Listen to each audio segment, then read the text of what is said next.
నమస్తే వియాస్, నేను Sahasra. Welcome to our channel. కొత్త సంవత్సరం కొత్త ఆశలతో, కొత్త ఆలోచనలతో, అదేవిధంగా కొత్త రెజల్యూషన్తో అందరూ కూడా అడుగుపెట్టారు.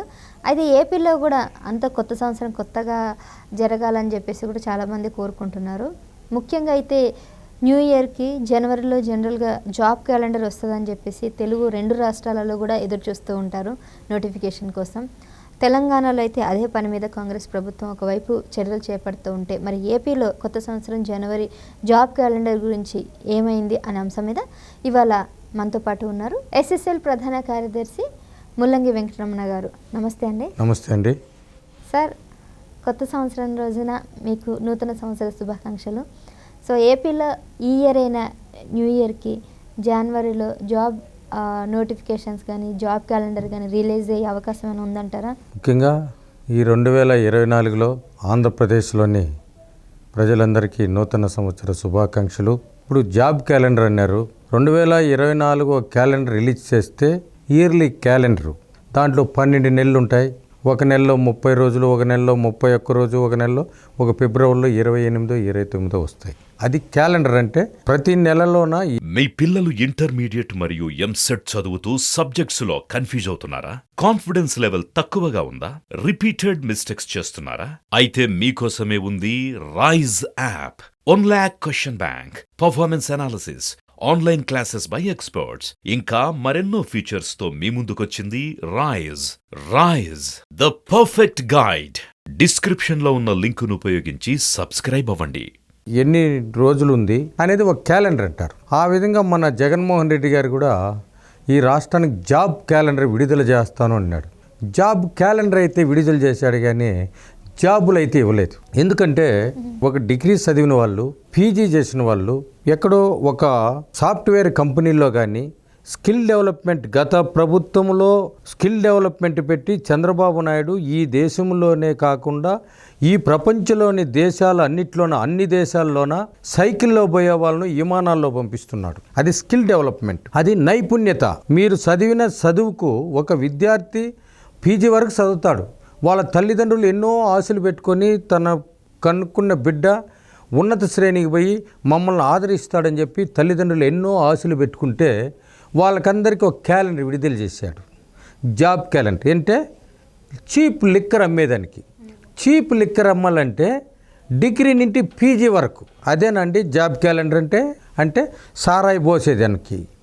వాళ్ళు సారాయింగిట్లో బ్రాందీ షాప్లో మందు పోసేదానికి మందు ఇచ్చేది జాబ్ క్యాలెండర్ అండి. చెప్పండి, ఇది జాబ్ క్యాలెండర్ అంటున్నాడు. ఇంకో విషయం ఏమిటంటే అతనికి సలహాదారులు 180 మంది. అది తన కులానికి జాబ్ క్యాలెండర్ ఇచ్చేశాడు. ఒక్కొక్కరికి 3 లక్షలు ఇచ్చాడు. మందు అమ్మేవానికి 10,000 రూపాయలు. తన కులం, సామాజిక కులం అంటే రెడ్డి కమ్యూనిటీలో సలహాదారులు పెట్టుకొని 4-5 లక్షలు ఇస్తున్నాడు. ఇది job calendar. SC, BC, minority వీళ్ళకందరికీ వాలంటీర్లుగా ఇచ్చాడు. ఇది జాబ్ క్యాలెండర్ అంటే 5,000 రూపాయలు. బీసీ, ఎస్సీ అట్టడుగున ఉన్నటువంటి కులస్తులకు, సామాజిక వర్గానికి 5,000 రూపాయల క్యాలెండరు. తన కులంలో ఉన్నటువంటి వాళ్ళకు 4 లక్షలు, 5 లక్షలు పెట్టి సలహాదారులుగా ఇచ్చుకున్నారు. అంటే ఇది క్యాలెండర్, పూర్తి క్యాలెండర్. అంటే సంవత్సరానికి 5కి ఇచ్చేసావు. మళ్ళీ ఏం పెట్టాడు క్యాలెండర్లో? 1 నెల అయింది. 2వ నెల తిప్పితే మనం ఈ నెలలో ఎంతమందిని చంపినాము, ఎన్ని మానభంగాలు చేశాము, ఎంతమందిని అరెస్ట్ చేశాము, ఎంతమంది మీద కేసులు పెట్టాము, ఏది ఎత్తుకో. రాజద్రోహము అనేది కొత్తగా తెచ్చిపెట్టాడు ఆయన. రాజద్రోహం కేసులు గత ప్రభుత్వంలో ఎవరూ పెట్టలే. మీరు ఒక్కరే ఈ రాజద్రోహాన్ని కేసులు నిర్ణయించారు. ఒక 2-3 రిటైర్డ్ జడ్జిలను పిలుచుకున్నావు, వాళ్ళకేదో సంథింగ్ బారేసినావు. న్యాయ వ్యవస్థలో ఉన్నటువంటి లోపాలను అన్నీ ఏవైతే మన స్థాయికి తగినట్టు మనం చేసే పనులకు మనం ముందే 420 పనులు చేసేవాళ్ళం. అయితే చేసిన తప్పులను దాపెట్టుకొని పైకి డాంబికాలు చేసేవాళ్ళం. అటువంటికి ఈ న్యాయ వ్యవస్థలో కొంతమంది లొసుగులు ఉన్నటువంటి రిటైర్డ్ జడ్జిలు తెచ్చుకొని తన దగ్గర సలహాదారులుగా పెట్టుకొని వాళ్ళకు 4 లక్షలు జీతం ఇస్తూ ఈ న్యాయ వ్యవస్థల్లో ఏ తప్పులు చేస్తే తప్పించుకోవచ్చు, ఏం మర్డర్ చేస్తే అటు తప్పించుకోవచ్చు, ఈ ఈ మన ఆంధ్రప్రదేశ్లో వేల కోట్లు తినేస్తే ఎట్లా తప్పించుకోవచ్చు, ఏ చట్టాలు ఉన్నాయి, ఏ యాక్ట్లు ఉన్నాయని వాళ్ళ ద్వారా అన్నీ సమకూర్చుకొని తినింద ప్రతి ఒక్క దానికి న్యాయ వ్యవస్థనే బస్టు పట్టించేసినావు. అది ఒక జాబ్ క్యాలెండర్. అంటే మీరు ఇచ్చే దాంట్లో న్యాయ వ్యవస్థను తప్పుదోవ పట్టించేది ఒక జాబ్ క్యాలెండర్. అవునండి. ఎంకామ్ ఎంబీఏ చేసి కూడా ఈ రాష్ట్రంలో ఎవరన్నా ఉద్యోగాలు ఉన్నాయండి? ఎక్కడా ఉద్యోగాలు లేవు. ఒక్కరు కూడా ప్రభుత్వంలో ఉద్యోగాలు తీసుకునే చరిత్రే లేదు. మీరు ఇచ్చిన ఉద్యోగాలు ఏమి పోలీసులకు డబుల్ డ్యూటీలు వేసినారు కొట్టేదానికి. అవే ఇంకేమీ లేదు. జాబ్ క్యాలెండర్ అంటే ఉద్యోగాలు ఇవ్వాలండి. ఎన్ని ఉద్యోగాలు వచ్చినాయి ఈ రాష్ట్రంలో? ఉద్యోగం అనే మాట లేదు. ఎంతోమంది టీచర్లుగా వాళ్ళు బీఈడీ కోచింగ్ తీసుకొని నిరుద్యోగులుగా ఈ సంవత్సరం వస్తుంది అని హామీలు ఇచ్చేసి తల్లో ముద్దులు పెట్టేసి నా తల్లులు, నా అమ్మలు, నా మేనమామలు అని చెప్పేసి మోసగించేసి ఒక్కరు కూడా ఈరోజు టీచర్గా లేరు. ఆ రిక్రూట్మెంటే జరపలేదు. వీళ్ళందరినీ ఉండే టీచర్లు ఎత్తుకొచ్చి బ్రాందీ షాపుల్లో పెడతా ఉంటే ఇంకేమి ఇచ్చేది నువ్వు టీచర్లను? ఇంకొకటి రాజధాని ఇంతకుముందు 3 అని చెప్పారు, 3 రాజధానులని. ఇప్పుడు ఆఖరికి కేంద్రం అయితే అమరావతి రాజధాని అయితే ప్రకటించడం జరిగింది. మరి ఈ పరిస్థితి ఏ విధంగా ఉంటుందంటారు? ఇప్పుడు 2014లో చంద్రబాబు నాయుడు గారు గెలిచిన తర్వాత, ఈ రాష్ట్రం విడిపోయిన తర్వాత ఎక్కడ రాజధాని పెట్టాలనేసి ఒక వారం రోజులు నిరంతరం ఒక వ్యసనంతో ఎక్కడైతే రాజధాని పెట్టాలో మన పరిస్థితి ఏమని 10-15 రోజులు కూర్చొని ఆలోచన చేశాడు ఆయన. ఆలోచన చేసి ఒక రాజధాని అంటే అన్ని రాష్ట్రానికి సంబంధించి నీటి సౌకర్యం ఇంపార్టెంట్. నీటి సౌకర్యం కావాలి, అనేక రకమైనటువంటి వస్తువులు కావాలి. ఈ వస్తువులు కావాలంటే భూమి కావాలి, నీళ్లు కావాలి. అక్కడ రాజధాని పెడితే ట్రాన్స్పోర్ట్ పోవడానికి అంటే రైలు సౌకర్యము, బస్సు సౌకర్యము, విమాన సౌకర్యము అన్నీ ఉండాలి. ఇవన్నీ ఆలోచన చేశాడు చంద్రబాబు నాయుడు. ఆలోచన చేసి శాసనసభలో ప్రకటించాడు. అప్పుడు ప్రతిపక్షంగా ఉన్నటువంటి జగన్మోహన్ రెడ్డి కూడా అమరావతిలో రాజధాని పెట్టాలని చెప్తే 100% భాగాలు ఒప్పుకున్నారు. అక్కడ రాజధాని పెట్టాడు. కళింగులు పరిపాలించినటువంటి కళింగ రాజధాని అక్కడ రత్నాలను రాసులుగా పోసినటువంటి ఊరు. ఇటువంటి ప్లేస్లో రాజధాని పెడదామని ఆలోచన చేసి ఈ దేశంలో ఉన్నటువంటి మత గురువులు, సిక్కులనైతేనేమి, బౌద్ధులనైతేనేమి, మన క్రైస్తవ మత గురువులైతేనేమి, హిందూ మత గురువులైతేనేమి, అన్ని రకాల మతాల గురువులందరినీ పిలిపించి, ఈ దేశ ప్రధాని కూడా పిలిపించి, గతంలో ఉన్నటువంటి చంద్రశేఖరరావు ముఖ్యమంత్రిని కూడా పిలిపించి, అందరికీ జగన్మోహన్ రెడ్డికి కూడా ఆహ్వాన పత్రికలు పంపించి అమరావతిలో రాజధాని పెట్టాలని, ఈ దేశంలో ఈ రాష్ట్రంలో ఉన్నటువంటి ప్రతి ఊరి నుంచి మట్టి నీళ్లు తీసుకురమ్మని అక్కడ శంకుస్థాపన చేసేదానికి ఒక నిర్ణయం, ఒక డేట్ను కేటాయించారు. ఆ రోజు విజయదశమి 2015 సంవత్సరంలో అక్కడ విజయదశమి రోజున భారీ ఎత్తున రాజధాని నిర్మించాలని డిసైడ్ అయిపోయాడు. డిసైడ్ అయిన వెంటనే మన మోదీ గారు ప్రధానమంత్రి కూడా అక్కడి నుండి మట్టి నీళ్లు తెచ్చారు. ఇక్కడ ప్రతి గ్రామం నుంచి కూడా మట్టి నీళ్లు తీసుకొని పోయి అక్కడ మత గురువులందరి దగ్గర, ఈ దేశంలో ఉన్నటువంటి మత గురువులందరినీ పిలిపించి శంకుస్థాపన చేశారు అమరావతిలో. శంకుస్థాపన చేసి అక్కడ ఏలాంటి వస్తువులు కావాలనో కేంద్ర ప్రభుత్వాన్ని ఆర్జించి అక్కడ కావాలంటే వస్తువులంతా దేశ విదేశాల్లో ఒక పక్క దేశంలో నుంచి మన వాళ్ళని పిలిపించి అక్కడ మన రాజధాని ఏ విధంగా నిర్మాణం జరగాలో అక్కడి నుంచి విదేశాల నుంచి నైపుణ్యులంతా పిలిపించి అక్కడ రాజధాని నిర్మించాలని చెప్పేసి ఒక ఆశతో రాజధాని నిర్మాణం చేపట్టారు. అక్కడ రాజధాని నిర్మాణం చేపట్టిన తర్వాత సీడ్ యాక్సెల్ రోడ్లు మనం ఎప్పుడు వినుండం, దేశ విదేశాల్లో చూస్తుంటాం కానీ ఇంకెప్పుడు వినేది లేదు. రాజధాని నిర్మాణం జరిగేటప్పుడు రోడ్లు చూస్తే ఒక 20-10 కిలోమీటర్లు ఇట్లా పైనంటే కిందనంటే ఆకాశం చూస్తే చక్కగా ఎట్లుంటుందో రాజధాని ఉన్న ప్లేస్లో నుండి రోడ్డు చూస్తే చక్కగా ఉంటుందన్నమాట. భూగర్భ డ్రైనేజీ ఎన్నో లక్షలు వేల కోట్లు పెట్టేసి భూగర్భ డ్రైనేజ్ పైపులు తెచ్చారు, రోడ్లు వేశారు, అండర్ గ్రౌండ్ కరెంట్ పెట్టారు. అన్ని టెండర్లు పక్కాగా ప్రభుత్వము అన్ని మన రాజధానికి రైతులతో ఒక అవగాహన చేసుకున్నారు. టెండర్ రివర్స్ కూడా చెప్తాను. రాజధాని గురించి CRDA ఒక ఒప్పందం చేసుకొని అక్కడ చేసి రాజధాని నిర్మాణం బాగా సాగుతూ ఉండే రోజుల్లో ఈ 5 సంవత్సరాల్లో అక్కడ టెంపరవరీగా ఒక రాజధాని కట్టారు, టెంపరవరీగా కోర్టు కట్టారు, ఎన్నో కోట్ల రూపాయలు కట్టి డీజీపీ ఆఫీసు కట్టారు, ఎన్నో కోట్ల రూపాయలు కట్టి ఏపీ ఐసీసీడీ బిల్డింగ్ మంగళగిరిలో కట్టారు. ఇవన్నీ చూస్తే ఇది అమెరికానా, ఇది ఆంధ్రప్రదేశ్ అనే ఊహల్లో వాళ్ళు చెప్పేవాళ్ళు. ఇవంతా డూప్తో చేసేది, డూప్తో చేసి ప్రపంచంలోనే డూప్ రాజకీయం ఇదంతా డూప్ చేస్తున్నాడు చంద్రబాబు నాయుడు అని చెప్పారు. అన్నీ వాళ్ళే వచ్చి ఏ డూప్గా కట్టినారంటున్నారో దాంట్లోనే మీరు కాపురాలు చేస్తున్నారు. ఏ డూప్ అంటున్నారో అక్కడే వచ్చి మీరు ఆఫీసులు పెట్టుకుంటున్నారు. ఇది డూప్ అంటారు, అది డూప్. అక్కడే కదా మీరున్నారు, మీ ఇంట్లో ఉన్నారా? లేరు కదా. చంద్రబాబు నాయుడు కట్టినటువంటి రాజధాని, చంద్రబాబు నాయుడు కట్టినటువంటి శాసనసభ, చంద్రబాబు నాయుడు కట్టినటువంటి కోర్టులో జరుగుతూ ఉందండి ఈరోజు పరిపాలన. ఈరోజు డీజీపీ గారు కూడా ఉండే చంద్రబాబు నాయుడు కట్టినటువంటి బిల్డింగ్లోనే. ఎక్కడ మీరేమన్నా కట్టారా? ఒక రాయి ఇటుక రాయి వేసి ఏమన్నా కట్టారా? ఏమీ లేదే. ఒక బోరేసి నీళ్ళ పంపు పెట్టారా? ఏమీ లేదే. సాక్షాత్తు ఈ దేశంలో ఎక్కడా లేని విధంగా అంబేద్కర్ వనం అని చెప్పేసి ఒకటి శృతి వనం అని చెప్పేసి దానికి 30 ఎకరాలు పెట్టాడు, గుళ్ళు పెట్టాడు. ఈరోజు పోతే వాళ్ళే అన్నారు శ్మశానం అడేమీ లేదన్నారు. శ్మశానం అండి. శ్మశానంలో మీరు కాపురం చేసేది ఎవరండి? కాటి కాపర్లు. అంటే మీరు కాటి కాపర్లా, మంత్రులా, ఎమ్మెల్యేలా? ఇది ప్రజలకు చెప్పండి. మేము శ్మశానంలో కాపురం చేస్తున్నాము, శ్మశానంలో పరిపాలన చేస్తున్నామని. ఇప్పుడు రాజధాని ఉంది, రాజధానికి పేరుందండి? లేదు. ఒక పెళ్లి చేసుకొని బిడ్డల కంటే బిడ్డకు పేరు పెట్టకుండా ఎట్లండి పెంచుతావు, పోషిస్తావు? 5 సంవత్సరాల్లో ఈ రాజధాని ఎక్కడని చెప్పుకునేదానికే లేదు. చెప్పేదానికి ఉందా? వారానికి ఒకసారి, నెలకు ఒకసారి రాజధాని మారుస్తామంటా ఉన్నారు.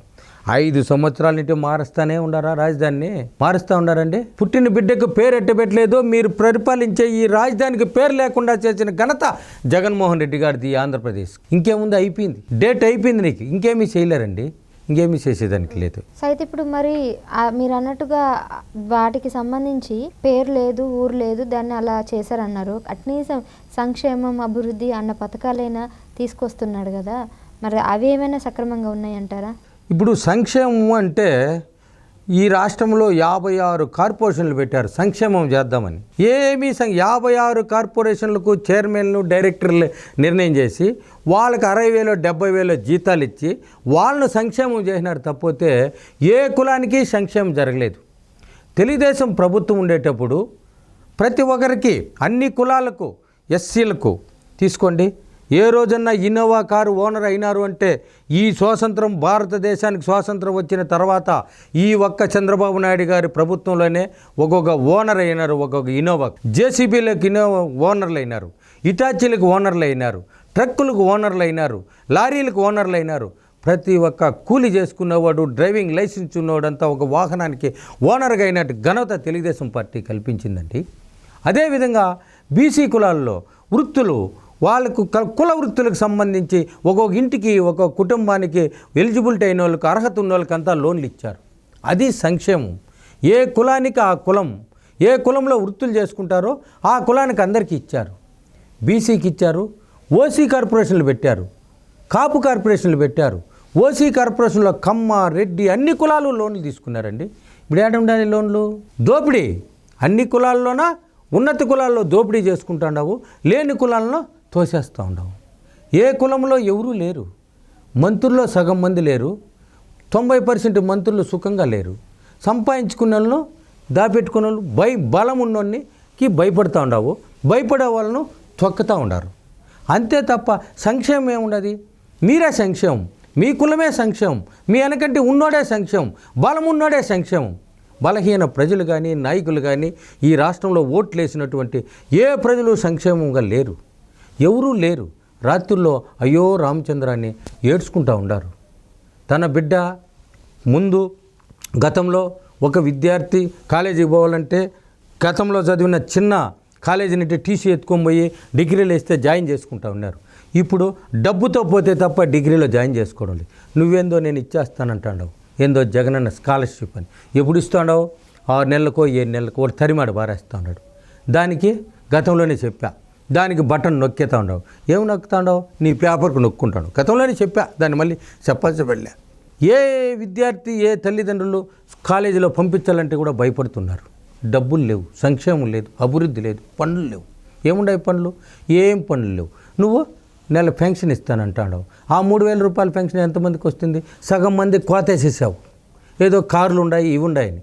ఇప్పుడు ఒక కారు, ఒక అబ్బాయి తల్లిదండ్రులు ఉంటారు, 2 కొడుకులు ఉంటారు, ఒక కూతురు ఉంటుంది. ఆ కూతురు కూడా అమెరికాలో 4 లక్షలు కూడా తీస్తూ ఉంటుంది. అల్లుడు అనేవాడు ఆ కూతుర్ని 10 రూపాయలు కూడా తల్లిదండ్రులకు పంపించే అవకాశం ఉండదు. ఏం మీ అమ్మ నాయన కని పెంచేసినారు, ఇంకా నువ్వేం పంపిస్తున్నావు? వీళ్ళ బతికేం కావాలండి? ఆస్తులు పాస్తులు అన్నీ అమ్మేసి చదివించిన కూతురు ఇతరుని తోడుకొని వెళ్ళిపోయా. నువ్వు కన్న కొడుకు పెళ్లి చేసుకొని నీ కోడాలను వాడు పెళ్ళాన్ని తోడుకొని అమెరికాకి వెళ్ళిపోయా. పేరుకేమో అమెరికాలో జర్మనీలో ఉద్యోగం చేస్తున్నారు. ఈడ తల్లిదండ్రులు బిచ్చాటను పట్టుకొని పెన్షన్ లేకుండా తిరుగులాడుతున్నారు. వాళ్ళకందరికీ పెన్షన్ రద్దు చేసేవి, వాళ్ళకు ఉన్నటువంటి భూములు రద్దు చేసేవి. ఆ భూములు లేవు, అమ్ముకునేసి పోయినారు. ఇదేందండి? భూముల కాడ పోయేది, సమాధుల కాడ బొమ్మలకు, సమాధులకు ఎవరన్నా ఒకరు చచ్చిపోతే ఆ గుంతకాడ ఒక బొమ్మ పెద్ద బండ రాయేసి దానికి రాస్తారు, ఇట్లు ఫలానా వెంకటస్వామి అని. ఎందుకంటే మా నాన్న అనుకోండి, మా నాన్న పేరు ముల్లంగి వెంకటస్వామి. మా నాన్న చచ్చిపోయిండే తావున ఒక పెద్ద బండరాయి వేసి అక్కడ, ఎందుకంటే ఆ గుంత ఇంకెవరన్నా వేస్తారేమో అని అక్కడ బొమ్మ రాసి పేరు రాసి ఆడొక నాడతాం. దానికి కూడా ఎత్తుకుపోయి జగన్మోహన్ రెడ్డి బొమ్మలు పెట్టాలండి మేము? మా తాత ముత్తాతలు ఎన్నో 100 సంవత్సరాల నుంచి సంపాదించిన భూమికి ఎత్తుకుపోయి నీ బొమ్మ ఎత్తుకుపోయి ఆడ పెడితే ఏమన్నా నువ్వు ఇచ్చావా? భూమి కొనిచ్చావా? నీ బొమ్మ ఎత్తుకుపోయి మా భూమి కాడేందండి పెట్టేది? ఇదేంది ఇది? సమాధులకు రంగులు కొట్టుకోవాలా, మా భూమి కాడ రంగులు కొట్టుకోవాలా? ఈ రంగులకు మా దగ్గరే వసూలు చేసి ఫైన్ వేయాలన్నా మాకు? ప్రతి ఒక్కరికి మాకు ఫైన్ వేస్తావా? అంటే మా నాయన సమాధికి నీ బొమ్మ వేసుకుంటా దానికి మా డబ్బు కట్టాలా? మా భూమి కాడ రాసుకుంటే రాయికి దానికి నీకు డబ్బు కట్టాలనా? రసీదు ఇవ్వాలనా? ఇదేంది ఇది విచిత్రం? సమాధులకు రాళ్ళు వేసేదేంది, బొమ్మలు వేసేదేంది, భూముల కాడ రాళ్ళు నాటేదేంది? ఏమండి ఇది విచిత్రమైనటువంటి పరిపాలన. ఈ పరిపాలనలో అంతా మొత్తం జనాలు మేమేదో చేస్తాం. అవును, మీరు చేసేది ముందే చెప్పినారు వీళ్ళు. ఏమంటే మేము రివర్స్ చేస్తాము అని. రివర్స్ అంటే ఏంది? ఒక కారు ఒక బస్సు ముందు పోతుంటే దాన్ని వెనక్కి తీసుకునేది. ఎందుకంటే మనం పోయేది రాంగ్ రోడ్డు అని. ఇప్పుడు రాంగ్ రోడ్లో పోతే కదా రివర్స్ వస్తాము. ట్రాఫిక్లో వెనక్కి పోరా అంటాడు ఎవడు? Traffic constable. వెనక్కి ఎందుకు వస్తాం? మనం పోయినది రాంగులోని. అట్లా మీరు వచ్చేది ఒక రాంగ్ రోడ్లో పోతే మేము రివర్స్ అన్నావు, టెండర్ రివర్స్ అన్నావు. అవునండి, టెండర్లు ఈ పొద్దు జగన్మోహన్ రెడ్డి గారు ఎక్కువ పెట్టేసి తెలుగుదేశం పార్టీలో టెండర్లు అన్నావు. అయ్యేం చేసావు? పెట్టేశాడు చంద్రబాబు. మళ్ళీ రివర్స్ తీసి కొన్ని రోజుల తర్వాత దానిపైన మళ్ళీ ఎక్సెస్ టెండర్లు అమౌంట్ వేసి వాళ్ళకి మళ్ళీ ఇచ్చేసావు. ఈ విధంగా ఎత్తుకొని పోతే కొన్ని లక్షల కోట్లు వేసేసావు. అయినా రోడ్లు భవనాల శాఖ ఉంది. ఏడన్నా రోడ్డు వేసారా? ఏడన్నా ఒక భవనం కట్టారా? ఒక బిల్డింగ్ కట్టారా? ఏమీ లేదే. ఉపాధి హామీలో కొంత డబ్బు తీసుకున్నారు, దాన్ని ఎత్తి రోడ్లు వేయలేదు, బిల్డింగ్లు కట్టావు. దానికి జగనన్న భవనము అని పెట్టావు. ప్రతి ఒక్కదానికి జగనన్న భవనమే, అన్నీ జగనన్న భవనాలే. అంటే మీదండి డబ్బు? జగన్మోహన్ రెడ్డిదా? లేదు జగన్మోహన్ రెడ్డి తాతగారిదా? ప్రభుత్వ ఆస్తికి, ప్రభుత్వ బిల్డింగులకు మీ పేర్లు ఏందండి పెట్టేది? దేనికి పెడతారు చెప్పండి? ఈ పొద్దు బూర్గుల రామకృష్ణారావు అని పేరు పెట్టారు. జవహర్లాల్ నెహ్రూ వాళ్ళు ఎన్నో కోట్ల ఆస్తిని ప్రభుత్వానికి దాన ధర్మాలు చేశారు. ఈ ఆంధ్రప్రదేశ్లో అశోక్ గజపతి రాజు గారు 2-3 వేల ఎకరాలు భూములు ఇచ్చి అక్కడ ప్రభుత్వ పాఠశాలలు, ప్రభుత్వ కాలేజీలు, ప్రభుత్వ స్కూళ్ళు, ప్రభుత్వ బడులు, ప్రభుత్వానికి ప్రజలకు సంబంధించిన గుళ్ళు కట్టారు. వాటికి వాళ్ళు వారసత్వంగా ధర్మకర్తలుగా ఉన్నారు. అటువంటి తాను కూడా వాళ్ళు గుళ్ళెకి రానియకుండా అక్కడ ఉన్న పూజారులను వాళ్ళను భయపెట్టి రానియకుండా చేస్తాను. ఏం మీ తాతగారి సొత్తా? ఎవరినైనా 2,000 ఎకరాలు ఇచ్చిన రాజులు వాళ్ళు. అటువంటి వాళ్ళని రానియకుండా చేస్తున్నావు. పూర్తిగా ఈ రాష్ట్రంలో జరిగే పరిపాలన ఇదే అండి. ఈ 2023లో ఏ విధంగా జరిగి 2024లో ఏం జరుగుతుంది? ఇంటికి పోతారండి మీరు. ఇది వాస్తవం, ఉండే వాస్తవాలు ఇదేనండి.